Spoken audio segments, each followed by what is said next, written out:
அடுத்த வாரம் உங்கள் அக்கா வரேன்னு இருக்காங்களே தீபாவளிக்கு, ஏன் வராங்க, எதுக்கு வராங்க, இங்கே வர வேண்டாம், 500 ஓவாயா ஜிபே பண்ணி விடுங்க போதும் அப்படின்னு தானே நம்ம பேசிகிட்டு இருக்க போகிறோம். அந்த வீண் பேச்சுக்கு இங்கே வந்து உக்காந்தா புத்தகங்களை வாங்கலாம், நல்ல அறிஞர்களுடைய பேச்சை கேட்கலாம். அப்போ பொழுதையும் நேரத்தையும் பொன்னாக ஆக்கக்கூடிய நேரம் இந்த களம். இன்றைக்கெலாம் தங்கம் விற்கிற விலையில் என்ன அதை வாங்குறதா முடியும்? நமக்கு முடியுமாங்க? அப்படியே வாங்கி வச்சாலும் கழுத்தில் காதில் போட்டுட்டு நிம்மதியாக போகவா முடியுது? அதனால தான் நாங்கள்லாம் கருகமணி பாசிமணிக்கெல்லாம் மாறி பல வருஷம் ஆயிடுச்சு. யாரும் இதெல்லாம் கேள்வியே கேட்க மாட்டாங்க. கேட்டாலும் இந்த தம்பின்னு கழட்டி கொடுத்துட்டு போய்கிட்டே இருப்போம் நாங்கள் வாட்டுக்கு. அவனே தொட்டு பார்த்துட்டு அக்கா இது ஒரு 500 வருஷம் பழசாக இருக்கும் போல் நீங்களே வச்சுக்கங்கன்ட்டு போயிடுறான். அது மாதிரி தங்கம் வாங்கினாலும் அதை பாதுகாத்து வைக்கிறது அதை விட பெரிய கஷ்டமாக இருக்குது. உண்மைதானேக்கா? கழுத்தில் காதில் போட்டுட்டு எங்கேயும் நிம்மதியாக போக முடியல, வர முடியல. அதில் வேற வந்து கழுத்துலேருந்து செயினை அத்துட்டு போகிறவனும் கூட அதை உரசி பார்த்துட்டு 916 KDM BS ஹால்மார்க்கில் வாங்க மாட்டியா நீ அப்படின்னு திரும்ப வந்து மண்டையில் கொட்டிட்டு போகிறான் நம்மளை. இதில் எல்லாம் ஒரு பெரிய ரோதனையாக இருக்குது. அதெல்லாம் வாங்கிறத விட அந்த பொன் நமக்கு இன்னைக்கு இருக்கக்கூடிய காலகட்டத்தில் அதை வாங்கினா நம்ம ஒரு லாக்கர்லேயோ பீரோலையோ சேர்த்து வைக்கலாங்க. ஆனால் அதை என்னைக்காவது ஒரு நாள் அணிந்து கொள்ளலாம், அவ்வளவுதான். ஆனால் அதை விட ஒரு பெரிய மகிழ்வும் பெருமையும் எங்கே இருக்கிறது என்றால் பொன்னான நினைவுகளை நம்முடைய மனதிலே சேர்த்து கொள்வது தான் நமக்கு மிகுந்த மகிழ்ச்சியை தரும். ஒரு 10 வருஷம் கழிச்சு 15 வருஷம் கழிச்சு இங்கே வர்ற ஒரு குழந்தை எங்கள் அப்பா அழைச்சிட்டு வந்தாங்க. இந்த பிள்ளைங்களை கூட்டிகிட்டு வந்து அழகாக உட்காந்துருக்காங்க. இந்த குறுங்கிய ஒரு குட்டி பாப்பா உட்காந்துருக்காங்க. இந்த பிள்ளைகளுக்கு நாம் பேசுகிற எல்லாமே புரியுமான்னா நிச்சயம் புரியாது. நிச்சயம் புரிய போகிறது கிடையாது. நமக்கே பாதி புரிய போகிறது இல்லை. எங்களுக்கே நான் உங்களை சொல்லலை, என்னைய சொன்னேன். நான் சொல்லுவாங்கல்ல, சித்தாந்தத்துக்கும் மகா சித்தாந்தத்துக்கும் என்னடா வித்தியாசம்னா, சித்தாந்தம்னா கேட்குறவனுக்கு புரியாது, மகா சித்தாந்தம்னா பேசுகிறவனுக்கே புரியாது. அது மாதிரி நம்மளை விடுங்க, பிள்ளைகளுக்கு பாதிக்கு பாதி தான் புரியும். ஆனால் இன்னைக்கு இருக்கிற உளவியல் படி உட்கார்ந்து மனிதர்கள் முகத்தோடு முகம் பார்த்து ஒருத்தர் சொல்றத அமைதியா கேட்கறதுங்கிறது ஒரு பெரிய மனப்பயிற்சி. தெரியுங்களா உங்களுக்கு? அந்த கவனச்சிதறல் இல்லாமல் கேட்கிறார்கள் பாருங்கள். இந்த பழக்கமும் பயிற்சியும் இவர்களுக்கு பின்னால் அது ஒரு பெரிய உரமாகவே மாறி போகும். அப்படி ஒரு களத்தை புத்தக திருவிழாவை ஏற்பாடு செய்யக்கூடிய தகடூர் புத்தக பேரவை அன்பர்கள் அமைத்து கொடுத்திருக்கிறார்கள். அவர்களை நாம் எல்லோரும் மீண்டும் மீண்டும் பாராட்டுவதிலே குறைவே வைக்கக்கூடாது. நல்ல பலமாக ஒரு கைத்தட்டல் கொடுத்து எல்லாரையும் பாராட்டுங்க. இன்னைக்கு எனக்கு பேசுறதுக்கு தலைப்பு, என்னை கேட்டாங்க இன்னைக்கு 1ஆம் தேதி சரஸ்வதி பூஜையாச்சே அப்படின்னு. ஏன்னா வேற ஒன்றும் இல்லை, எங்களை மாதிரி பேச்சாளர்களுக்கு வேற எங்கேயா கோயில்லையும் பேச்சு கூப்பிடுவாங்களோன்னு ஒரு சின்ன யோசனை தான்.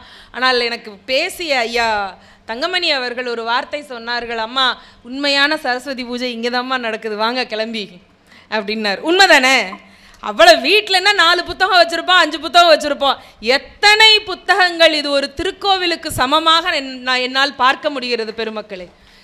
அற்புதமான ஒரு நல்ல மேடை, அழகாக ஒரு பேச்சாளர் பேசியிருக்காரு. என்ன தலைப்பில் பேச சொல்லியிருக்காங்க அப்படின்னா, நான் சொன்னேன் 2-3 தலைப்பை கொடுத்த போது அவர் ஒரு இலக்கியமாக பேசுங்க அப்படின்ன போது அமுதே தமிழே அப்படின்னு அந்த தலைப்பு தேர்வானது. நான் ஒரு 2-3 கொடுத்தேன், அவங்களே இந்த தலைப்பை இல்லை பேசுங்கம்மா அப்படின்னு சொல்லிட்டாங்க. ஒன்றும் இல்லை, தமிழ் நமக்கு எப்படி இருக்குது? நம்ம மொழி தாங்க, நாம் பேசுகிற மொழி தான், நம்ம தாய்மொழி தான். சிலருக்கு தாய்மொழியாக இல்லாவிட்டாலும் இஷ்ட மொழின்னு வச்சுக்கலாம், அல்லது பிரியமான மொழின்னு வச்சுக்கலாமே. மாற்று மொழிக்காரர்கள் இருந்தாலும் கூட தமிழுக்காக உழைப்பவர்கள் எத்தனையோ பேர் நம்ம நாட்டில் இருக்காங்க, நம்ம மாநிலத்திலையும் இருக்காங்க இல்லையா? இந்த தமிழ் மொழியில் இருக்கக்கூடிய நல்ல செய்திகளை நாள் முழுக்க இல்லை, ஆயுசு முழுக்க பேசினாலும் தீராது. அவ்வளவு செய்திகள் உண்டு. என்ன சொல்றாங்கன்னா, தமிழ் என்றால் அதற்கு உண்மையான உள்ளர்த்தம் என்ன என்று கேட்டால், தமிழ் என்று சொன்னால் அது உயர்ந்தது, தனித்தது, அமிழ்தம் போன்றது என்கின்ற விளக்கத்தை பெரியவர்கள் சொல்லுகிறார்கள். எப்படி? உயர்வானது, தனித்துவமானது, மிகவும் அமிர்தம் போன்றது, மற்ற எல்லாவற்றை காட்டிலும் உயர்ந்த மொழி, தனித்துவம், யூனிக், ரொம்ப தனித்துவமான மொழி. இது 2 நமக்கு அர்த்தம் புரியுது. அடுத்தது அமிழ்தம் போன்றது என்று கேட்டால் அங்கே தான் நமக்கு சில சந்தேகங்கள் வரும். எங்க அமிர்தம்னா நாம என்ன கேள்விப்பட்டிருக்கிறோம்? புராண கதையில ஒரு பக்கம் தேவர்கள், ஒரு பக்கம் அசுரர்கள், நடுவில் மலையை வச்சு வாசுகி பாம்பை வச்சு மத்து மாதிரி கடைஞ்சாங்க. அதுலேருந்து முதல்ல ஆலகால விஷம் வந்துச்சு. அந்த விஷத்தை எடுத்து சிவபெருமான் முழுங்கினாரு. பார்வதி தேவி வந்து கண்டத்தை பிடிச்சாங்க. இந்த கதை தானே நம்ம படிச்சிருக்கோம். அப்புறமா அமிர்தம் வந்தது, அமிர்த கலசம் வந்தது. அதுக்கு முன்னாடி மகாலட்சுமி வந்தாங்க, மனோன்மணி வந்தது, கற்பக விருட்சம் வந்தது, வரிசையாக அதில் வரும். அந்த அமிர்த கலசத்தை தேவர்களுக்கு கொடுக்கறதுக்காக மகாவிஷ்ணு மோகினி அவதாரம் எடுத்து வந்து இந்த புராண கதைகள்னு நம்ம படிச்சிருக்கோம் இல்லைங்க. ஆனால் நான் சொல்கிறேன் பாருங்களேன், தேவர்கள் அசுரர்கள்னு பிரிய வேண்டாம். பெரிய மலையை கொண்டு வந்து வைக்க வேண்டாம். இருக்கிறதுலையே கஷ்டமாக பெரிய வாசுகி பாம்பை எடுத்து வச்சு தயிர் மாதிரி மத்து மாதிரி வச்சு கடைய வேண்டாம். விஷமும் வர வேண்டாம். பின்னாடி மோகினி அவதாரமும் பாவம் பெருமாள் மேக்கப் பண்ணி அவரும் வர வேண்டாம். எல்லாம் எந்த கஷ்டமும் இல்லாமல் ரொம்ப சுலபமாக அமிர்தம் கிடைக்க வேண்டும் என்றால் தமிழை படியுங்கள்.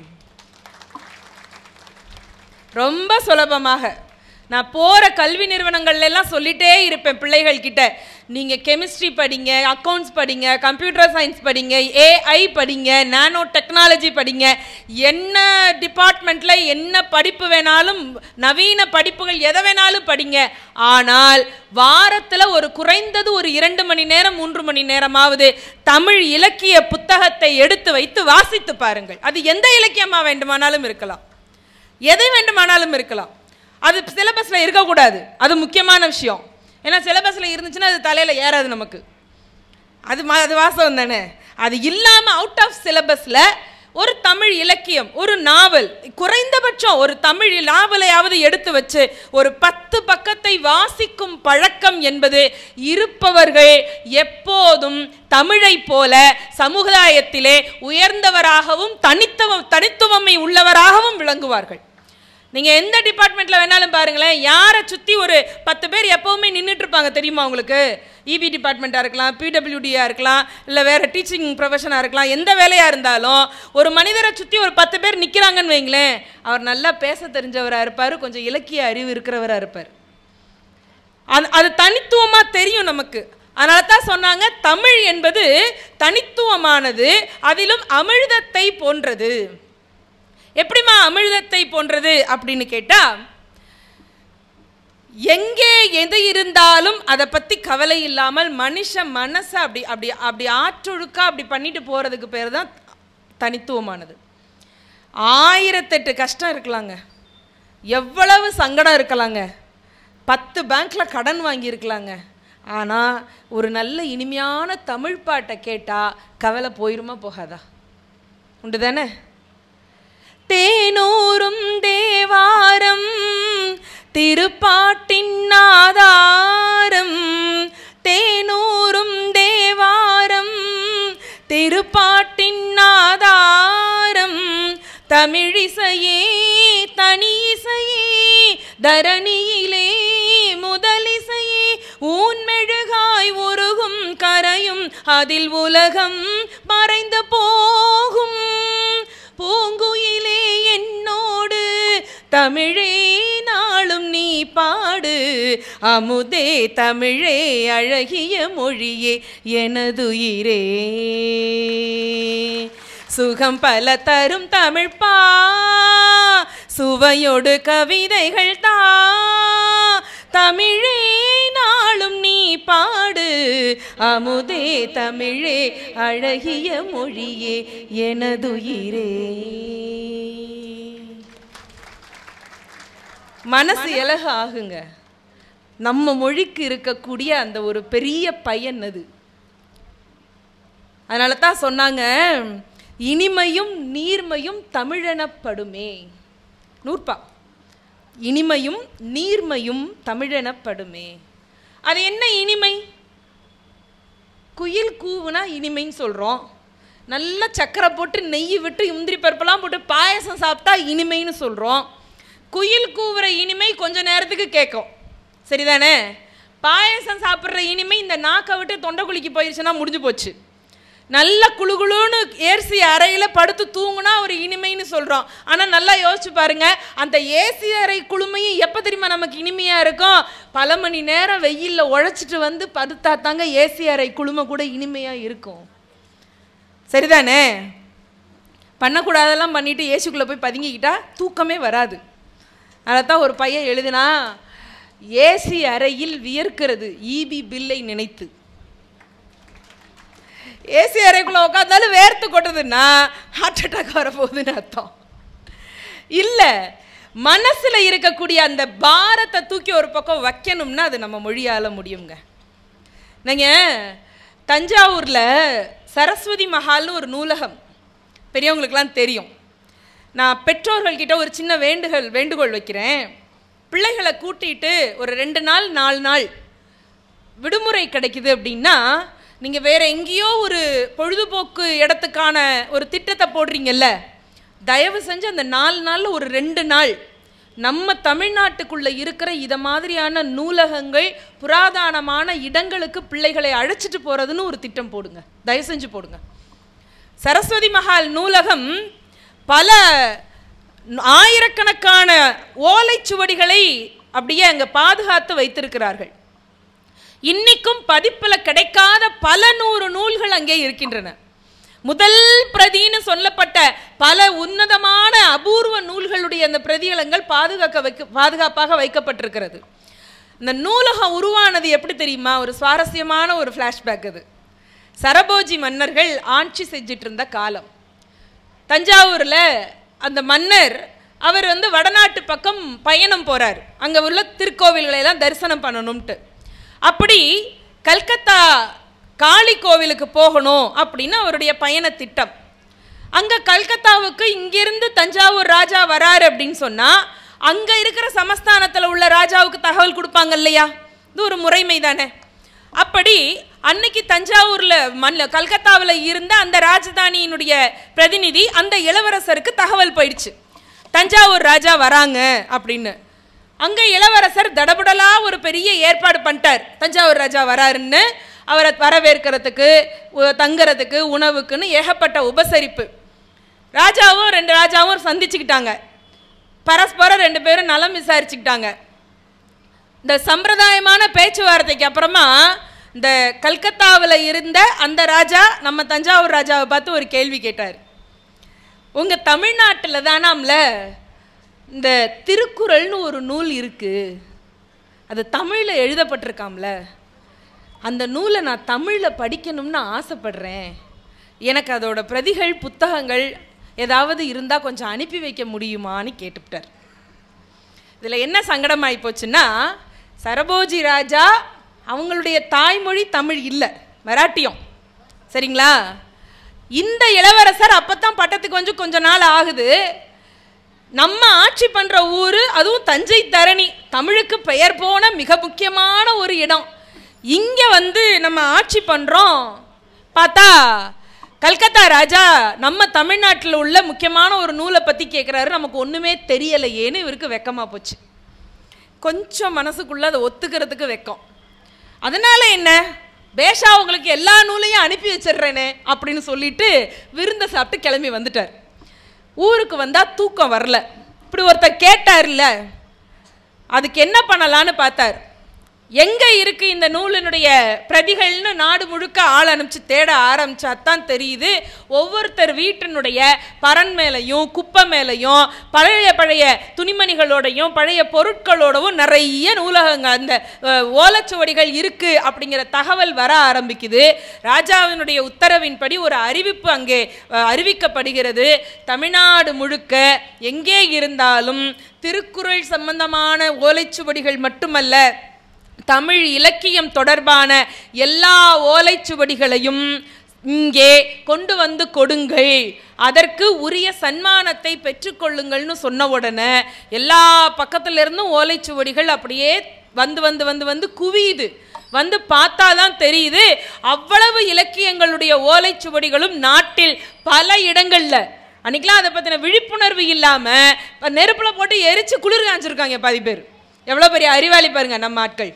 என்ன அதனுடைய அருமை தெரியாமலேயே அந்த நூலுடைய அத்தனை ஓலை ஓலைச்சுவடிகளும் வந்தது. பெருமக்களே, ஒரு திருக்குறள் 1.25 அடிதான் என்று நாம் சொல்லிக் கொண்டிருக்கிறோமே, அந்த ஒரு திருக்குறளினுடைய தாக்கம் வட இந்தியாவில் இருந்த ஒரு மன்னனுடைய மனதில் விழுந்த காரணத்தினால், அவர் கேட்ட ஒரு கேள்வியினால் இன்றைக்கு நம்முடைய தஞ்சாவூரிலே உலக பிரசித்தி பெற்ற சரஸ்வதி மஹால் நூலகம் என்கின்ற ஒரு மிகப்பெரிய நூலகம் உருவாகி இருக்கிறது. இந்த செய்தி கற்றதும் பெற்றதும் என்கின்ற தமிழ் தாத்தா உவே சாமிநாத ஐயர் அவர்களுடைய நூலில் இருக்கிறது. ஆதாரமான ஒரு செய்தி இந்த செய்தி. இப்படித்தான் நூலகங்கள் உருவாகி இருக்கின்றன. தமிழை பாதுகாப்பதற்கு, தமிழை உலகளாவிய அளவிற்கு எடுத்துச் செல்வதற்கு நமக்கு எத்தனை பேர் அதற்கு பாடுபட்டிருக்கிறார்கள்ன்றீங்க. தமிழினுடைய பெரிய ஒரு பெருமை ரெண்டுங்க. ஒன்று வீரம், ஒன்னொன்று காதல். ஒன்று அகம், இன்னொன்று புறம். இந்த ரெண்டும் நம்முடைய தமிழர்களுடைய அடிப்படை. அதோட சேர்த்து இன்னும் சொன்னாங்க பாருங்க, நட்பு கொடை. நட்பும் தயையும் கொடையும் பிறவி குணம்னா அது என்ன? நட்பும் தயையும் கொடையும் அப்படின்னா, இந்த அகநானூறுன்னு ஒன்று படிக்கிறோம் பார்த்தீங்களா, இந்த காதல் பாடல்கள். ஒரு சூட்சுமம் சொல்லட்டுமா? இன்னைக்கு திரைத்துறையில் பல வருஷமாக வெற்றிகரமாக இயங்கிக் கொண்டிருக்கக்கூடிய கவிஞர்கள் எல்லோருமே அகப்பொருள் நூல்களை கசடர கற்றவர்கள்தான். தனியாக போய் கல்லூரியில் படிக்காட்டியும் அகநானூற்றையும் அகநானூற்றையும் கம்பனையும் எத்தனையோ இலக்கியங்களையும் படித்தால்தான் அவங்களால பாடல் எழுத முடியும். அவ்வளவு செய்திகள் இருக்கு. ஏன் நலவென்பால எவ்வளவு செய்திகள் இருக்கு? திருக்குறள்ல இப்போ ஒரு குளம் இருக்குங்க, ஒரு சின்ன குளம். இந்த குளத்துக்குள்ள குவளை மலர்கள் பூத்துருக்கு. குட்டி குட்டியா பூத்து குவளை மலர் தண்ணிக்கு மேலே தலையை காட்டு. அந்த குவளை மலர் எப்படி இருக்கும்? அப்படி ஜிமுக்கு ஜிமுக்குன்னு அப்படி கண்ணு முன்ன மாதிரி இருக்குமா? இந்த குவளை மலர்கள் அப்படி இருக்கு. இந்த குவளை மலருக்கு ஒரு தலக்கணம் வந்துச்சான். இருக்கிறதுலையே நம்ம தான் பேரழகி அப்படின்னு ஒன்றுக்கு ஒன்று இப்படி திரும்பி பார்த்துக்கிட்டு, பத்தியா நான் உன்னை விட உயரமாக இருக்கேன், உன்னை விட பளிச்சுன்னு இருக்கேன், உன்னை விட அழகாக இருக்கேன்னு ஒன்றுக்கு ஒன்று பேசிக்கிட்டு இருந்துச்சான். எப்போ வரைக்கும் பேசிகிட்டு இருந்ததுன்னா, அந்த ஊரில் பிறந்து வளர்ந்த ஒரு இளம் பெண்ணு அந்த ஒரு குடத்துல தண்ணி எடுக்கிறதுக்கு வர்றான். அவ குளத்தம் கரையில் நின்றுட்டு இந்த கால் மட்டும் பாதம் கொலுசு வரைக்கும் மட்டும் நனையும்ல, அது நம்ம தமிழ் பெண்கள் பாவாடை சட்டை பாவாடை தாவணி போட்டு அதை லேசாக அப்படி அப்படி தண்ணியில் படாமல் அப்படி தூக்கிட்டு அந்த குடத்தை வச்சு இப்படி அதை அலசி அலசி அலசி தூசியெல்லாம் தள்ளிட்டு இந்த குடத்தை ஒரு கழுவி அந்த தண்ணியை அந்த பக்கம் ஊற்றிட்டு அதில் குடத்தில் தண்ணி முகருவாங்கல்ல. இதெல்லாம் இப்போ செய்முறை விளக்கமாக சொல்ல வேண்டி இருக்குது. ஏன்னா குளமும் கிடையாது, குடமும் கிடையாது, நம்ம பிள்ளைகளுக்கு தூக்கவும் தெரியாது. அதை விட பெரிய கஷ்டம் பாவாடை தாவணி இல்லாமல் போயிடுச்சுங்க. நான் சொல்கிறேங்க, பெண் பிள்ளைங்க லெவலில் இருக்கீங்கல்ல, வசதியான உடை தான் நம்ம போட்டிருக்கிற சல்வார் கமீஸு சுடிதாரு. ஆனால் உண்மையிலே சொல்கிறேன், டோன்ட் மிஸ் பாவாடை தாவணிஸ். இப்படி சொன்னால் தாங்க புரியும் பிள்ளைங்களுக்கு. பாவாடை தாவணி அப்படி ஒரு அழகான உடை. அதுலேயும் என்னன்னா, அந்த குறைந்த ஆண்டு காலம் மட்டும்தான் நம்ம அதை உடுத்த முடியும். ஒரு குறிப்பிட்ட வயதை தாண்டிடுச்சுன்னா 50-60 வயசில் பாவாடை தாவணி உடுத்திட்டு போனால் அது உடுத்தலாம் எது வேணாலும். ஆனால் அதுக்காக ஒரு நியாய தர்மம் வேண்டாமா? அந்த பருவத்தில் கட்டுறதுங்கிறது பாவாடை தாவணி தான். அதனால தான் பாடினார் கவியரசர், பாவாடை தாவணியில் பார்த்த உருவமா இது. அப்படின்னா என்ன? அப்போ பார்த்த பொண்ணா நீ இப்போ மணமகளா என் பக்கத்தில் நிற்கிறியே அப்படின்னு அத்தை மகனுக்கே அடையாளம் தெரியாத அளவுக்கு மாறி போயிருக்கா. அப்படின்னா என்ன அர்த்தம்னா, அத்தை மகனுக்கு பாவாடை தாவணி போட்ட முறை பொண்ணு தான் ரெஜிஸ்டர் ஆகிருக்கிறான்னு அர்த்தம். அப்படின்னா பெண்கள் அழகாக தெரியணும்னா பாவாடை தாவணி உடுத்தணும். சரியா? இப்போ குடத்தில் தண்ணி எடுக்க வந்த பொண்ணுக்கு வந்துடுவோமா? நம்ம நேராக கண்ணதாசனுக்கு போனால் அங்கே போயிடக்கூடாது, இங்கே வந்துடணும். இப்போ இந்த பொண்ணு குடத்தில் வச்சு இப்படி குளத்து தண்ணி அப்படி அலத்தி அலத்தி இப்படி தள்ளிட்டு குடத்தை வச்சு மோந்து எடுக்கிறாங்க. அவள் அப்படி குனிஞ்சு தண்ணீர் முகர்றாளா அந்த சின்ன தோண்டியில். அப்போ அவள் கண்ணை பார்க்குதான் இந்த குவளை மலர். சொல்லுங்கய்யா. ஷவா ஷவா ஷவா ஷவா ஷவா ஷவா. காணின் குவளை கவிழ்ந்த நிலம் நோக்கும் மானிழை கண்ணொவ்வேம் என்று அந்த திருக்குறள் தான். தர்மபுரியா கொக்கானா? ரொம்ப மகிழ்ச்சியாக இருக்குங்க, ரொம்ப மகிழ்ச்சியாக இருக்குது. அது வள்ளுவர் ஏன் குவளை மலருக்கு அந்த ஒரு பொறாமை வந்துச்சுன்னு ஏன் தெரியுமா எழுதினாரு, வெக்கம் வந்ததுன்னு ஏன் தெரியுமா எழுதினாரு? இதோட மட்டும் நின்றுருந்தா அவர் வள்ளுவர் இல்லைங்க, உலக பேராசான்ல. ஏன் தெரியுமா? குவளைப்பூ மனசுக்குள்ள நினச்சிச்சான், சே நம்ம தண்ணிக்குள்ள இருக்கிறதுனால தான் இவளை விட அழகு குறைவா இருக்கும் போல இருக்கு, அவ பிறந்த மண்ணில் பிறந்திருந்தா நாம் அவளை மாதிரி அழகுல வந்திருக்கலாமோ அப்படின்னு பெண்ணினுடைய அழகை மட்டுமல்ல மண்ணினுடைய பெருமையையும் சேர்த்து அதிலே குறிப்பிட்டிருப்பார் வள்ளுவ பெருந்தகை. இந்த கண்ணுக்கும் அந்த குவளை மலருக்குமான போட்டியாக எவ்வளவு பெரிய இது காதல் சிந்தனைங்க. அதே வள்ளுவர் அப்படியே வீரத்தை கொண்டு வந்து செய்கிறார் பாருங்க. எப்படின்னா, ஒரு பெரிய தலைவனுடைய படையில இருக்கிறவனுக்கு ஒரு விஷயம் இருக்கணும், என்ன தெரியுமா? படைச்செருக்கு என்பது. வள்ளுவத்தில் ஒரு அதிகாரம் படைச்செருக்குன்னு இருக்கு. செருக்கு கூடாதுன்னு சொல்ல தமிழ்ல படைச்செருக்குன்னு இருக்குன்னா அப்ப அதனுடைய முக்கியத்துவத்தை நம்ம யோசிக்கணும்லங்க. ஒரு ராஜா அவனுடைய படை வீரர்களை எப்படி கவர்ந்திருக்கிறான் பாருங்க. ஒரு படை வீரன் எழுதுறானா, இங்க பாருங்களா, யாரு எதிரிகளை பார்த்து சொல்றான். எதிரிகளுக்கு தூய தமிழ் சொல் தெவ்வீர் என்பது. எதிரிகளே, யாரு வந்து என் தலைவன் முன்னாடி நின்றாதீங்க. நின்னா என்ன தெரியுமா ஆகும்? இதுக்கு முந்தி பல பேர் நின்று இப்ப நடுகள்லாம் நின்றுகிட்டு இருக்கான். ஐயா எப்படி நடுகள்லாம் நின்றுகிட்டு இருக்கான் ஐயா. ஒரு தலைவனுடைய அந்த செரிஸ்மேட்டிக்னு சொல்லுவாங்க ஆங்கிலத்தில், அந்த ஈர்ப்பு, அந்த அந்த காந்த சக்தி மாதிரி இருக்குது பார்த்தீங்களா, அதுக்கு பேர் தான் தலைமை குணம். தலை இருக்கிறதுனால தலைவன் இல்லை, தலைமை பண்பு இருந்தால்தான் அவன் தலைவன். மாவீரன் நெப்போலியனை பற்றி ஒரு செய்தி படிச்சிருக்கேன். எங்கே போனாலும் போர்க்களத்துக்கு போகும்போது ரத்த சிவப்பு ஆடை அணிஞ்சிருப்பாராம்.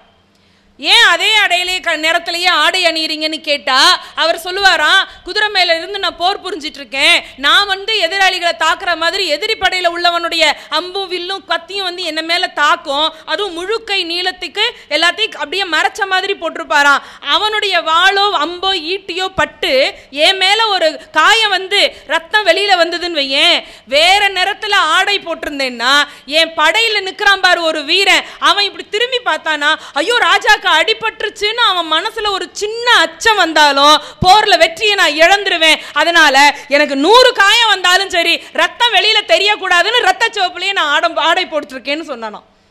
ஒரு தலைவனுக்கான பண்பு அவன் மனசுல, அந்த வீரனுடைய மனசுக்குள்ள எப்படி போய் நிக்கிறான் பாருங்க. வீரன் சொல்றாங்க, என் நைமுன் நில்லன்மின் தெவ்வீர், என் நைமுன் நின்று இன்று நடுகல்லாயினர். இதுக்கு முந்தி நின்னவெல்லாம் நடுகல்லா நிக்கிறாயா. இப்போ நம்ம குழந்தைகளுக்கு இந்த வார்த்தையை சொல்லி கொடுக்கணுங்க. நடுகல் அப்படின்னா என்ன அப்படின்னு தெரியாது. நடுகல் அப்படின்னா ஹைவேஸ்ல நடுவில் இருக்கிற கல்லுன்னு அர்த்தம் இல்லை. முக்கியமான விஷயம், தமிழினுடைய மிக உன்னதமான விஷயம் இது. ஏனென்றால் உலக சரித்திரத்தில் மற்ற உலக இலக்கியங்களிலே வென்றவனைத்தான் இந்த உலகம் கொண்டாடும், ஆனால் தோற்றவனையும் கொண்டாடும் பண்பாடு மிக்க சமூகம் நம்முடைய சமூகம்ங்க. மார்பிள ஈட்டி வாங்கி அந்த மார்பில இருந்து பட்டு அந்த ஈட்டி முதுகு பக்கம் போச்சுன்னா அந்த ராஜா வடக்கு இருந்து செத்து போயிடுவான். அப்படி ஒரு பண்பு இங்க இருந்துச்சு, ஒரு வழமை இருந்துச்சுங்க. எப்படி போர்க்களத்துல புறமுதுகு காட்டக்கூடாது, அவன் நெஞ்சு நிமித்தி தான் போர் பண்றான். நம்ம நெஞ்சில போர் ஈட்டிப்பட்டு அது தொலைச்சு பின்பக்கம் வந்துருச்சுன்னா அவன் அந்த இடத்திலேயே அவன் உயிர் போகாட்டி கூட வடக்கு இருந்து உயிர் துறப்பான்.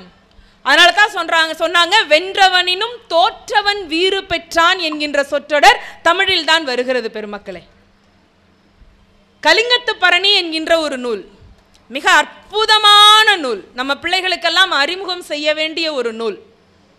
குலோத்துங்க சோழனுடைய படைகள், அவனுடைய அமைச்சன் கருணாகர தொண்டைமான் என்கின்ற அந்த அமைச்சன், அவனுக்கும் வட கலிங்க மன்னனுக்கும் போர். நல்லா கேளுங்க, குலோத்துங்க சோழன் போகல, அவன் அமைச்சர் கருணாகர தொண்டைமான் போறாரு. கலிங்கத்தினுடைய மன்னனுக்கும் சோழ படைகளுக்கும் போர் நடக்குதுங்க. இந்த போர் நடக்கிற போது நடக்கிற காட்சிகளை ஜெயங்கொண்டான் என்கின்ற புலவர் மிக அற்புதமாக அப்படியே கலிங்கத்து பரணி என்கின்ற ஒரு மிகப்பெரிய நூலாக எழுதியிருப்பார். நமக்கு தமிழுக்கு கிடைத்திருக்கக்கூடிய மிகப்பெரிய புறப்பொருள் நூல். ஒரு போர் அறம்னா எப்படி இருக்கணும், வீரர்கள் எப்படி மோதி கொள்ளுவார்கள், போர்க்களத்தில் 2 யானையும் மோதுதாங்க. வானத்தில் இன்னைக்கெல்லாம் மேக வெடிப்புன்னு சொல்றோம் பார்த்தீங்களா, மேக வெடிப்பு வந்த மாதிரி அப்படியே யானை மோதுனதுல வெடிச்சு செதறி ரத்த மழையா கொட்டுதாங்க. நீங்க 1000 அவதார் படமெல்லாம் கிட்டக்க நிக்க முடியாது தெரியுமா உங்களுக்கு. டெர்மினேட்டர் 1, 2, 3, 7, 72 எத்தனை எடுத்தாலும் நீங்க கலிங்கத்து பரணி படிச்சு பாருங்களேன். போர்க்கள காட்சினா அது காட்சிங்க. அப்படி ஒரு என்ஜாய்மெண்ட்டாக இருக்கும். ஏன்னா நமக்கு அந்த வார்த்தைகள் மட்டும்தான் இருக்கு, வடிவங்கள் கிடையாது. படிக்கிற போது வாசிப்பாளனுக்கு ஒரு சுதந்திரம் வரும் தெரியுமா. நீங்க உங்களுடைய சொந்தமான யானையை கற்பனை பண்ணிக்கலாம். நீங்க குலோத்துங்க சோழனாக உங்களையே நீங்க கற்பனை பண்ணிக்கலாம். கலிங்க மன்னனாக உங்களுக்கு வேண்டாத பங்காளி முகத்தை கற்பனை பண்ணிக்கலாம். சும்மா சொன்னேன், அப்படியெல்லாம் யோசிக்காதீங்க. அந்த வாசிப்பாளனுக்கு ஒரு சுதந்திரம் வரும் தெரியுமா. கவிஞர் இயக்குனர் அகத்தியன் அவர்கள் காதல் கோட்டைன்னு ஒரு படம் எடுத்தார் இல்லைங்க. அந்த படத்தில் ஒரு பாட்டு எனக்கு ரொம்ப பிடிக்கும். நலம் நலமறிய ஆவல். அந்த பாட்டு கதாநாயகனும் கதாநாயகியும் பாடிக்குவாங்க. ஒருத்தர் பார்த்துக்காமலே காதலிப்பாங்க இல்லையா. அந்த கதை எல்லாருக்கும் தெரியும், மனப்பாட பகுதி. சரியா, அது வேண்டாம். ஆனால் அந்த வரி என்ன தெரியுமா, அவர் கேட்பார் காதலன், உன்முகம் நான் காண கடிதமே தானா, நிழற்படம் அனுப்பிடு என்னுயிரே அப்படின்னு கேட்பார். உன்முகம் நான் காண கடிதமே தானா. நமக்கு கதை பார்க்குறவங்களுக்கு ஒரு சந்தேகம் வரும், என்னையா 2 பேரும் பார்த்துக்காமலே காதலிக்கிறாங்களாம்ல, ஒரு ஃபோட்டோவை அனுப்பிச்சுக்கிட்டா முடிஞ்சு போச்சு இல்லை. நீங்கள் யோசிச்சு பாருங்களேன், அந்த படத்தில் இன்டர்வலுக்கு முன்னாடியே ஃபோட்டோவை அனுப்பியிருந்தாங்கன்னு வைங்களேன், கதையே கிடையாது. கடைசி வரைக்கும் பார்க்காதது தானே கதை ஓடுது. அந்த சுவாரஸ்யம்ங்கிறது வேணும்ல. இப்போ காதலன் கேட்குறாரு, உன்முகம் நான் காண கடிதமே தானா. காதலி சொல்வதாக அகத்தியன் அவர்கள் எழுதின பாடல் தான். அடுத்த வரி சொல்றாரு, வார்த்தையில் தெரியாத வடிவங்கள் தானா. நான் கடிதம் எழுதுறேன்ல, இந்த வார்த்தையில வடிவம் தெரியலையா உனக்கு, கேட்காத, போட்டோ கேட்கவே கேட்காத. நாங்கள் என்னைக்கு பார்க்குறோமோ அன்னைக்கு பரிமாறிக்குவோம், நேருக்கு நேராக பார்த்துக்குவோம். சரியா, இப்போ கலிங்கத்து பரணிக்குள்ளே வந்துடுவோம். சரியா, யானையும் மோதி அப்படியே ரத்த மழை பொழியுதுங்க. அந்த போர்க்களத்தில் பேய்கள்லாம் நடமாடுதான். பேய்கள் நடமாடுதுன்னா ஒரு பேய்க்கு ஒத்த கண்ணு இருக்கு, இன்னொரு பேய்க்கு 7 கண்ணு இருக்கு, இன்னொரு பேய்க்கு 4 கால் இருக்கு, இன்னொரு பேய்க்கு காலே இல்லை. ஆனால் ஒரு விஷயம், பேயில் பெண்கள் மட்டுமல்ல ஆண் பேயும் இருந்ததாக நான் நம்புகிறேன். ஜெயங்கொண்டான் எழுதலை, நான் சொல்கிறேன். எனக்கு என்ன கடுப்பு வரும் தெரியுமாங்க, இந்த சினிமாவில் இருக்கிற இயக்குனர்கள் முழுக்க பேய்னால பெண் பேய் தான். ஜெகன்மோகினி காலத்தில் ஆரம்பித்து இப்போ த்ரிஷா தமன்னா காலம் வரைக்கும் வெறும் பொம்பளைங்களையே பேயா காட்டினா அது என்ன நியாயம்? என்ன சார், ஏன் ஆண்களுக்கெல்லாம் பேய் பிடிக்காதா என்ன? இனிமே வரக்கூடிய இயக்குனர்களுக்கு என்னுடைய தாழ்மையான வேண்டுகோள், தயவு செய்து 4 ஆண்களையும் பேய்களாக காட்டுங்கள். ஆனால் அவர் சொல்கிறாரு, யாருங்க பார்ப்பாங்க, தமன்னா பேயா வந்தால் படம் ஓடும் அப்படிங்கிறாரு. சரி இருக்கட்டும். இப்போ கலிங்கத்து பரணியினுடைய அந்த போர்க்கள காட்சியில் பேய்கள் நடமாடுகிறது. அந்த பேய்கள் எல்லாம் காளி தேவி கிட்ட அந்த காட்சியை விளக்குதான். எப்படி காளி தேவி கிட்ட போர்க்களத்தில் நடந்த காட்சிகளை எல்லாம் இந்த பேய்கள் விளக்குகின்றனவா. போர் நடந்து முடிஞ்சிருச்சு, அங்கங்க நிறைய பேர் இறந்துபட்டு கிடக்காங்க. அந்த இறந்துபட்ட வீரர்களுடைய மனைவிமார்கள் ஓடி வருகிறார்கள், தலைவிரி கோலமா அடிச்சுட்டு அழுதுட்டு ஓடி வர்றாங்க. இது ஒரு சோக காட்சி. இந்த சோக காட்சிக்கு நம்முடைய தமிழில் ஒரு அற்புதமான வார்த்தை உண்டு, அவலம் அப்படின்னு. வெறும் அவலம் இல்லைங்க, அவலச்சுவைன்னு ஒரு வார்த்தையை கொடுத்தாங்க. அவலத்தை சுவைன்னு சொல்ல முடியுமா? தமிழ் சொல்லியிருக்கு பாருங்க. எப்படி அவலச்சுவைன்னு சொல்கிறேன் பாருங்க. கலிங்கத்து பரணியில் என்னன்னு சொல்கிறேன்னா, ஒரு வீரன் அவன் மேலே அம்பு பட்டு அல்லது ஈட்டி பட்டு அப்படி குத்திட்டு மேலே இருக்கான். அப்படியே அந்த உடல் அப்படியே சரிஞ்சு கீழே விழுக போகுது, மெதுவா அப்படி சாயுது. அந்த வீரனோட மனைவி போர்க்களத்துக்குள்ள வர்றா, ஓடி வர்றா. கணவனை காணுமே, நீங்க எங்கே தேடினா மேலே இருந்து அப்படியே அவன் சாஞ்சு விழுக போற நேரத்தில் இவ ஓடி போய் அந்த கணவனோட உடலை அப்படியே தாங்கி பிடிச்சிட்டாளாம். மண்ணில் விடாமல். ஏயா மண்ணில் விழாமல் தாங்கி பிடிச்சான்னா கணவன் உடம்பு மேலே மண்ணு படப்படாதுங்கிற மரியாதை மட்டும் இல்லை, அவளுக்கு என்ன மனசுக்குள்ளையா அந்த நேரத்தில் கூட இவன் உடம்பு போய் நிலமகளை தழுவி விடக்கூடாதுன்றதுக்காக அவள் பிடிச்சாலும். அடுத்த நொடியில் என்ன தெரியுமா ஆயிடுச்சு, நம்ம தமிழ் பெண்களுக்கு இருக்கக்கூடிய ஒரு பண்பாடாக சொல்லுவார்கள், தலைக்கற்பு இடைக்கற்புன்னு சொல்லுவாங்க. தலைக்கற்பு என்று சொன்னால் கோப்பெரும் பாண்டிய மன்னனுடைய மனைவி கோப்பெரும் தேவி, அவளுடைய அந்த கற்பை சொல்வது உண்டு. இடைக்கற்பு கடைக்கற்புலாம் உண்டு. இப்போ அதை பற்றியெல்லாம் நம்ம கவலையப்படக்கூடாது. வீட்டுக்காரர் போகிற மாதிரி இருக்குதா, நல்ல சந்தோஷம், வென்டிலேட்டரை எடுத்து விட்டு அனுப்பிச்சிட்டு சந்தோஷம் நல்லபடியாக போயிட்டு வாயா, நான் பார்த்துக்கிறேன் பிள்ளைங்கள. அந்த சைக்காலஜிக்கு பல பெண்கள் வந்தாச்சு. ஏன்னா இருக்கும்போது அவ்வளவு பாடுபடுத்தினா இப்படி தான் நடக்கும்.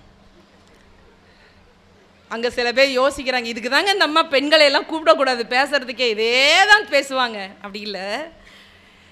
இப்போ அவன் மேலேருந்து வந்து விழுந்தான்ல, மண்ணு மகள் அவனை தழுவிடக்கூடாதுன்னு இறுக்கி பிடிச்சால, இறுக்கி பிடிச்ச நொடியிலேயே அவ உயிரை விட்டுட்டாளாங்க. கணவன் உடம்பை இறுக்கி பிடிச்ச நொடியிலேயே அவ உயிரை விட்டுட்டா. கணவனுடைய உடலும் மனைவி உடல் கீழே விழுகுது, அது மேலே கணவன் உடல் விழுகுது. இப்போ மண்மகள் தழுவல, சரி மண்மகள் தான் தழுவக்கூடாது, ஏமா உயிரை விட்டா அப்படின்னா தலைக்கற்புன்னு ஒரு காரணம் சொல்லலாம். அதுக்கு ஜெயங்கொண்டார் எழுதுகிறார் அடுத்த வரியில, ஏன் தெரியுமா, இந்த ஆன்மா இந்த உயிர் இங்கேருந்து மேலுலகத்துக்கு போகுது இல்ல, மேலுலகத்துக்கு போனா அங்க ஆடல் அணங்குகள் எல்லாம் இருப்பாங்கல்ல, அவங்க இவரை வாங்கன்னு கூப்பிட்டு அங்க அவர்கள் இவனை வரவேற்று விட கூடாதுங்கிறதுக்காக அதுக்கு முன்னாடி இவ உயிரை எடுத்துக்கிட்டு அங்க போனான்னு எழுதுறார். தரைமகளும் தன் கொழுனன் உடலம் தன்னை தாங்காமல் தன் கரத்தால் தாங்கி விண்ணாட்டு அறமகளிர் அவ்வுயிரை புனரா முன்னம் ஆவி ஒக்க விடுவாளை காண்மின் காண்மின் என்று இப்படி உயிரை விடுறா பாருன்னு பேய்கள் காளி தேவிக்கு நம் தமிழச்சியினுடைய அந்த மாண்பை சொல்லுகிறது. கலிங்கத்து பரணியில இருக்கு. இப்படி படிச்சா ருசிக்கும். இதுல இன்னொரு செய்தி என்ன தெரியுமா, குலோத்துங்க சோழனுடைய படைகள் வெற்றி பெற்றுச்சுல்லுங்க, கலிங்க மன்னனுடைய படைகள் தோல்வி பெற்றுச்சுல்லுங்க. ஆனால் நூலுக்கு என்ன பேர் பார்த்தீங்களா, கலிங்கத்து பரணின்னு. பரணி என்று சொன்னால் அந்த பெருமையை முரசறைந்து சொல்லுவது என்பது பொருள்.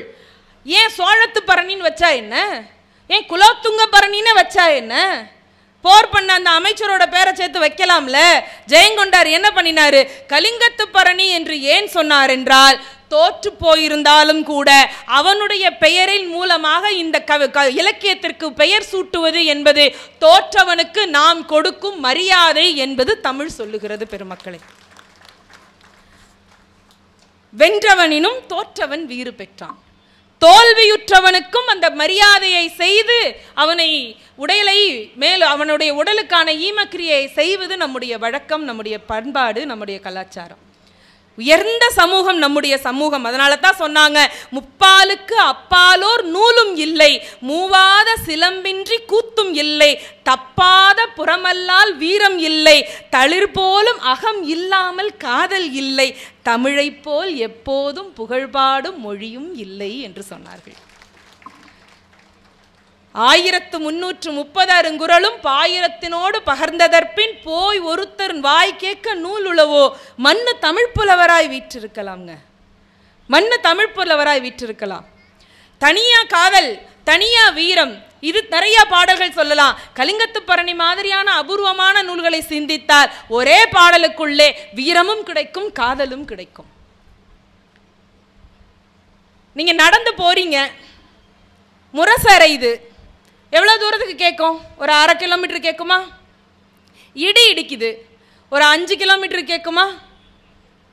நாலடியார் சொல்லுகிறது, கடிப்பிடு கண்முரசம் காதத்தோர் கேட்பர், இடித்து முழக்கியதோர் யோசனையோர் கேட்பர். யோசனைனா என்னன்னா ஒரு யோசனை தூரம் அப்படின்னு ஒன்று சொல்லுவாங்க. ஒரு நாழிகை அப்படின்னா 24 நிமிடங்கள்னு ஒரு கணக்கு சொல்லுவார்கள் பெரியவர்கள். ஒரு யோசனைன்னா நம்ம புரிஞ்சுக்கிறதுக்காக நான் சொல்கிறேன், ஒரு 5 கிலோமீட்டர் தொலைவுன்னு வச்சுக்கோமே. கடிப்பிடு கண்முரசம் காதத்தோர் கேட்பர், இடித்து முழக்கியதோர் யோசனையோர் கேட்பர். ஆனால் ஒரு சொல், ஒரு ஓசை இருக்கிறது பாருங்கள், அது அடுக்கிய மூவுலகும் கேட்கும். எது தெரியுமா? சான்றோர் கொடுத்தார் எனப்படும் சொல் அடுக்கிய மூவுலகும் கேட்கும். ஒருத்தனுக்கு மனமாற நீங்க கொடுக்கிற கொடை இருக்கு பாத்தீங்களா, அதை 3 உலகமும் கேட்கும். இதற்கு சான்றா ஒரு சம்பவம் மட்டும் சொல்லிட்டு நிறைவு செய்வான். நான் மறுபடியும் தாத்தாக்கிட்டே போவோம். நம்ம எங்கள் புதுக்கோட்டை பக்கத்தில் சிவகங்கை மாவட்டத்தில் அங்கே மிதிலைப்பட்டின்னு ஒரு ஊர். அந்த மிதிலைப்பட்டி ஊரில் அழகிய சிற்றம்பல கவிராயர்னு ஒருத்தர். அவர் ஒரு நிறையா சொற்பொழிவுகள் செய்யக்கூடியவர், பெரிய புலவர், கொஞ்சம் வசதியானவர். ஒரு நாளைக்கு ரொம்ப தூரத்தில் ஒரு இடத்துல சொற்பொழிவு பண்ணிட்டு இரவு திரும்பி வர்றாரு. இந்த வண்டி இப்போல்லாம் நாங்கள்லாம் பேசிட்டு வரோம் இல்லையா, வாடகை டாக்ஸி மாதிரி. அப்போ மாட்டு வண்டி அல்லது குதிரை வண்டி பேசிட்டு வருவாங்க. அது மாதிரி வண்டி ஒருத்தர்கிட்ட வாடகைக்கு பேசிட்டு இவர் ஊருக்கு வர்றார். இரவு முழுக்க கிளம்பி வர்றாங்க 2 பேரும். அப்படியே சோர்வாக பேசிக்கிட்டே வர்றாங்க ஒருத்தருக்கு ஒருத்தர். பேச்சு துணைக்கு நம்ம இப்போ மாதிரி ஹேண்ட்செட் போட்டு பாட்டாக கேட்க முடியும்? அதுலேயும் இந்த பஸ்ஸில் ட்ரெயினில் பல பேர் அடிக்கிற கூத்து இருக்கு பாருங்க. பக்கத்தில் யார் இருக்காங்கன்றதை பற்றியே கவலை இல்லை. இவர் தான் 25,000 ரூபாய்க்கு மொபைல் வாங்கிட்டாருன்னா அலற விட வேண்டியது டீ கடை மாதிரி பாட்டை. இவர் என்ன பாட்டு வைக்கிறாரோ அதை தான் நம்ம கேட்டாகணும். ஒரு அடிப்படை நாகரிகம்ங்கிறது வேணும் இல்லைங்க. பக்கத்தில் இருக்கிறவங்களுக்கு தொந்தரவாக இருக்குமே. 25,000 ரூபாய்க்கு மொபைல் வாங்குற போது ஒரு 2,000 ரூபாய்க்கு ஹேண்ட்ஸ் ஃப்ரீ சேர்த்து வாங்கணுமே, அதை வச்சு கேட்கணுமேங்கிற அடிப்படை பண்பாடு பெரும்பாலும் இருக்க மாட்டேங்குது. நம்ம சமூகத்தில் இருக்கிற பிரச்சனை அது. சரி, போயிட்டு போகுது. அன்னைக்கு அழகிய சிற்றம்பல கவிராயர் ஒரு நல்ல வாலிப பையன், இளைஞன், அவனுடைய குதிரை வண்டியை பேசிட்டார். ஏறி உக்காந்துட்டார். இரவு நேரம் அங்கே பேச்சு முடிச்சு அந்த குதிரை வண்டியில் 2 பேரும் போகிறாங்க. ரொம்ப தூரம் பயணம் பண்ணி போகணும் மிதிலைப்பட்டிக்கு. அப்படி போகும்போது இந்த பையனும் அவரும் பேச்சுவார்த்தை பண்ணுற போது இவர் சொல்கிறாரு, முன்னாடி காலத்தில் எங்களுடைய மூதாதையர்கள் எங்களுக்கு நாங்கள் ரொம்ப சிரமப்பட்டுட்டு இருந்தோம். அப்போ எங்களுடைய தாத்தா ஒருத்தர் பாடின ஒரு பாட்டுக்காக வெங்கலப்ப நாயக்கர் என்கின்ற ஒருத்தர் கொடுத்த கொடை தான் இந்த மிதிலைப்பட்டிங்கிற ஊர். அந்த ஊரில் தான் நான் இருக்கேன். எனக்கு இத்தனை பிள்ளைங்க, இத்தனை பேர, இதெல்லாம் வரிசையாக சொல்லிக்கிட்டே போனார். விடிய விடிய கதை பேசிட்டு கொஞ்சம் நேரம் தூங்கிட்டு விடியற் காலம் கற்கல்லையே போய் வீட்டு வாசலில் இறங்கியாச்சு. வீடு பெரிய வீடு. போய் இறங்கினா அந்த இளைஞன்கிட்ட வண்டி வாடகைக்கு ரூபா கொடுக்கணும்ல, நாணயங்களை எடுத்து கொடுக்குறார். அந்த இளைஞன் வேண்டான்ட்டான். என்ன தம்பி, ராத்திரி வண்டி ஏறும்போது எனக்கு அவ்வளோ கூடு இவ்வளோ கூடுன்னு பேரம் பேசி கேட்டா? அவருடனே இல்லை இல்லை வேண்டாம். என்ன திடீர்னு மனமாற்றம் உனக்கு? சரிப்போ, பசியாக இருப்ப, டே பையா இந்த சாப்பாடு பழைய சாப்பாடு இருக்கும்ல எடுத்து போடு, அவன் சாப்பிட்டாவது போகட்டும் அப்படின்னு சொன்னார் அவர். இந்த பையன் சொன்னான், இல்லைங்கய்யா அதுவும் வேண்டாம். என்னையா ராத்திரி வண்டி கிளம்ப போதே சொன்னேன், நான் இப்பெல்லாம் சாப்பிட மாட்டேன், விடிய காலையில் பழைய சோறு சாப்பிட்டுட்டு படுத்து தூங்கிடுவேன்னு சொன்னில்ல. எங்கள் வீட்டில் சாப்பாட்டுக்கெலாம் ஒன்றும் குறைச்சல் கிடையாது, போய் உக்காரு, எங்கள் சமையலால் எந்திரிச்சிட்டாரு, நான் சாப்பாடு போட சொல்கிறேன்னு இந்த பெரியவர் சொல்கிறார். அந்த இளைஞன் சாப்பாடும் வேணான்ட்டான், காசும் வேணான்ட்டான்.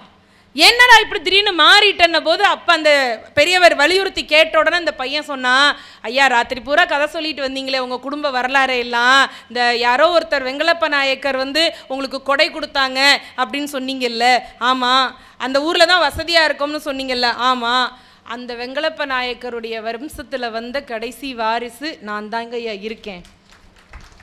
காலத்தின் கோலம், கொஞ்சம் வசதி முன்ன பின்ன ஆயிருக்கலாங்க, வண்டி ஓட்டி பொழைச்சிக்கிட்டு இருக்கிறேன். ஆனால் கொடை கொடுத்த இடத்தில் கை நனைக்கும் வழக்கம் எங்களுக்கு கிடையாது, நன்றி வணக்கம்ட்டு அதோடு அவன் திரும்பும்போது அந்த தலையில் கட்டியிருந்த துண்டை எடுத்து அப்படி தோளில் போட்டுட்டு கம்பீரமாக நடந்தான் என்று அவரை பார்த்து அவனுடைய நீங்கள் புறமுதுகு அசிங்கம்தான், ஆனால் அவனுடைய அந்த புறமுதுகு இங்கே அழகிய சிற்றம்பல கவிராயரை அப்படியே திகைக்க வைத்தது. அந்த இளைஞன் நடந்து சென்றது அவன் மட்டும் நடந்து சென்றதாக இல்லை, அவன் பரம்பரையினுடைய கௌரவத்தையே தோளில் சுமந்து கம்பீரமாக சென்றான் என்று உவேசா எழுதி முடிக்கிறாருங்க.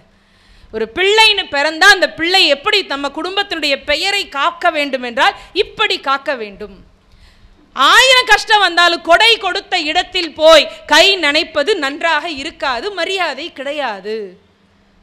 இப்ப நான் இந்த இடத்துல சொல்றேன், வென்றவனினும் தோற்றவன் வீறு பெற்றான். யாரு வென்றவன், யாரு தோற்றவன்? பணம் சம்பாதிச்சவன் வென்றவனா? ஏழையா இருக்கிறவன் தோற்றவனா? கிடையாது. எந்த ஏழ்மை நிலையிலும் செம்மை மாறாமல் வாழ்பவன் எவனோ அவன் வெற்றி பெற்றவன்.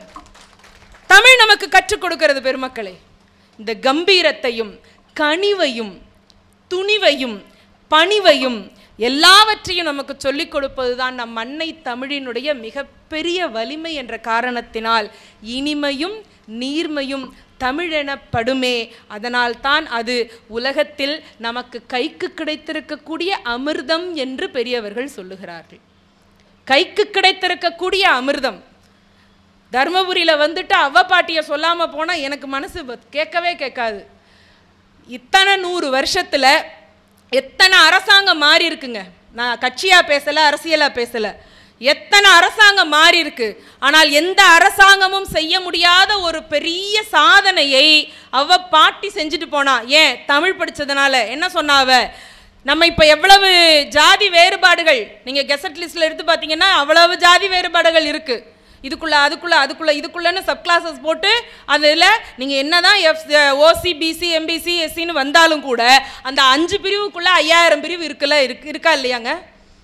பாட்டி ஒரே வார்த்தையாக முடிச்சா பாருங்க. எந்த கெசட்டட் ஆஃபீஸரும் எந்த ஆட்சியாளராலையும் பண்ண முடியாத ஒரு பெரிய சாதனை. ஒன்றே ஒன்று, உலகத்தில் 2 ஜாதி தாங்க. ஒன்று கொடுக்குறவன், ஒன்று கொடுக்காதவன். ஒன்று கொடுக்குறவன் வாங்குறவன் சொல்லலை, ஒன்று கொடுக்குறவன், ஒருத்தன் கொடுக்க மாட்டேன்றவன். ஜாதி 2 வேறில்லை சாற்றுங்கால் நீதி வழுவா நெறிமுறையீர் மேதினியில் இட்டார் பெரியோர் இடாதார் இழி குலத்தோர். மற்ற யாரும் இழி குலத்தோர் இல்லை, எல்லா குலமும் சமம். யார் இழி குலத்தோர்? பசின்னு ஒருத்தன் வந்து நின்ன போது அங்கே உனக்கு இல்லைன்னு ஒருத்தன் சொல்றான் பாருங்க, அவன் இழி குலத்தோர். யார் உயர்ந்தவன் தெரியுமா?